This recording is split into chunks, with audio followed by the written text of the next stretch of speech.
इसीलिए वर्णवाद में क्या है, वर्णवाद से वंश तो अच्छा होता है, पर उसके लिए वर्ण ओरिजिनल होना चाहिए। वर्ण जिनके पेट से बच्चे पैदा होने वाले हैं उनका वर्ण अच्छा होना चाहिए।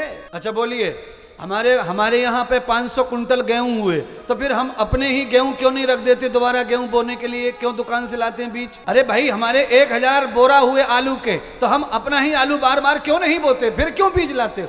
खेत में अच्छी फसल चाहिए तो आपको क्वालिटी का बीज भी लाना। अगर मैं जानता हूं वर्णवाद क्यों अच्छा है, वर्णवाद इसलिए अच्छा है, उससे वंश अच्छा होता है, क्वालिटी की औलादें होती है, इसलिए वर्णवाद बनाया ब्रह्मा जी ने।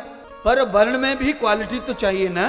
मान लो आप कितने भी ऊंचे खानदान में, किसी छत्री घर में पैदा हुए, किसी ब्राह्मण कुल में पैदा हुए, और आपके बाप दादे बीड़ी तंबाकू सिगरेट शराब जुआ सारे कुकर्म करते हैं, तो तुम्हारे पेट में तो वही आएगा ना जो तुम करते आ रहे हो। चाहे तुम कोई भी वेदी हो, चाहे कोई भी वर्ण के हो, कोई फर्क नहीं पड़ता। फिर वर्ण का कोई असर नहीं आता उस पर, फिर असर आता है तुम्हारे वास्तविक वर्ण का, जो तुम्हारे शरीर में दौड़ रहा है उसका प्रभाव आएगा। आत्मदेव कौन है?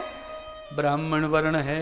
आत्मदेव के अंश से दोनों बच्चों ने जन्म लिया नहीं है, एक बालक गाय के गर्भ से आया गौकर्ण, और दूसरा बालक आत्मदेव के घर के पड़ोस में धुंधली की बहन के गर्भ से आया।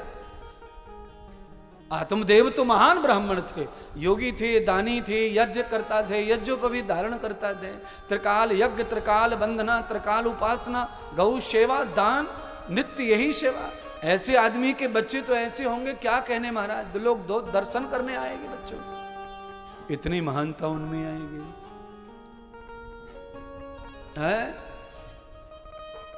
आपका रहन सहन खान पान अच्छा नहीं है तो औलाद से हम उम्मीद अच्छी करते नहीं, हम नहीं करेंगे। कहीं इतिहास एकाध, कोई अलंकार में कोई एकाध इतिहास ऐसा मिल जाता है, पर उसमें भी माता पिता का ही अंश होता तो है। माँ अच्छी होगी तो हो सकता है कि दुष्ट से दुष्ट पिता का पुत्र अच्छा हो जाए, बेटी अच्छी हो जाए, पर वो माँ के कारण। कई पुत्र हैं जो पिता जैसे दुष्ट नहीं है, पर उसमें श्रेय है किसी न किसी का।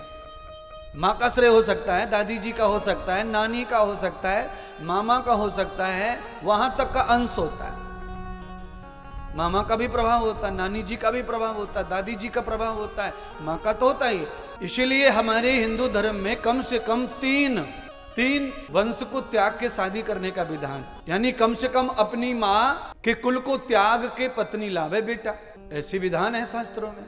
और ये विधान क्यों आया? क्योंकि मैंने कहा ना, अपने खेत में 500 कुंटल आलू हुआ है, फिर हम दूसरे के घर से क्यों लाए? क्योंकि वो अच्छा पैदा होता, उसकी क्वालिटी अच्छी आती है। आपस में ही हम लोग शादी ब्याह करते रहते हैं तो वर्ण संकर औलाद होती हैं, निकम्मी औलादें होती हैं, और पूरा का पूरा समाज जो है हुरदंगी हो जाता है, बेकहार हो जाता है।